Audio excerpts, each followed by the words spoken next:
huge happened in a Texas courtroom. A judge has now said that the Biden administration cannot just take its eraser and scrub Title IX right off the law book. Explain to us, because a lot of people hear the term Title IX and they don't understand what that means. It's a 50-year-old effort. What does that do with this judge's ruling? Yes, so Title IX was enacted in 1972, so it's 52 years old. In its original implementation, it's only 37 words, very short piece of legislation, a little paragraph, one word being activity, which ultimately allowed Title IX to be what it's most notable for, which is giving equal opportunity in sports. But we have an administration in the White House right now who has actively and illegally, an illegal administrative rewrite of Title IX, wrote a new proposal, entirely changing Title IX's original intent. They took this 37 words and created a new proposal that's almost 500,000 words. That should tell you everything that you need to know right there. 37 words to now 1,577 pages long.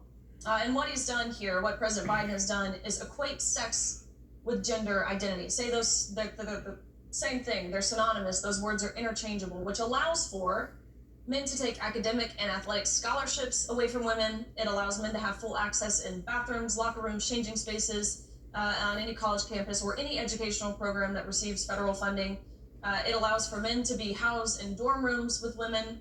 Your speech would be compelled. So if you, a student or a professor or a coach for that matter, if you don't use the biologically incorrect but preferred pronouns, you would be guilty under this new rewrite. You would be guilty and charged with sexual harassment. Not the man parading around your locker room. No, to President Biden, that's considered brave. He said it many times. He says these are the most brave and inspiring people I've ever met. But you calling a spade is grounds for sexual harassment. I want to tell you what courage is. Courage is what I'm looking at right here. I'm looking at courage. And thank God for you, Riley. You know, it was pretty obvious that Joe Biden couldn't do that because this was a law. The executive branch cannot write law. That is the role of the legislative branch. And if you make administrative changes, you have to go through a process called the APA, Administrative Procedures Act. It's a complicated process. You have hearings, you bring in witnesses, and he just did it all by himself. And the Texas judge ruled, I think, not just correctly, but almost without even thinking of it. What else could he do? Let me go to this. You've written a book, Swimming Against the Current. I think it's an important book. I hope every mom, every grandmother, and every young lady reads your book and understands that it's not just women playing sports, it's women taking a stand for being a female. And that's what you've really chronicled in the book. And when you wrote this, I'm guessing that 3 years ago, 2 years ago, you weren't thinking I'm going to be traveling all over the country speaking, writing books, doing TV interviews, being an advocate for Title IX sports. But here you are. And what do you wake up every day and say, oh my, what have I done? Yeah, that's about right. It really is. I have to remind myself, I mean, the platform that has been built now, the impact that has been had, it's merely for saying that men and women are different. That's it. That's it. There are two sexes. You can't change your sex, and each sex is deserving of equal opportunity, privacy, and safety.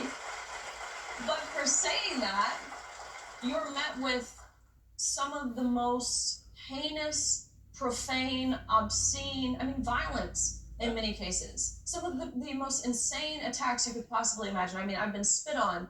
I've been attacked. I've been held for ransom. The list goes on. You know, this is hilarious to me. The National Organization of Women, right now, this is the group that wore the pink hats. They fought for Title IX. Yeah. They just released an article that said I was a white supremacist patriarchist. I don't even know what that means. A patriarchist, that on its face is absurd. Yes.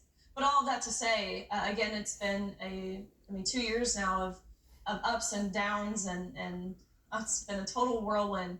So to be able to add author to my resume, I actually just found out the book is a national bestseller, which is very exciting. Good for you. Good. So It should be. One of the things I think makes you so effective, you're such an articulate person and you make sense of it. Riley Gaines, I don't know what they think of you in San Francisco, but on this show, you are our hero, and we're glad to have you. You can keep up with all of Riley's endeavors and get this brand new book called Swimming Against the Current. If you visit Huckabee.tv, we will tell you how to get your copy, and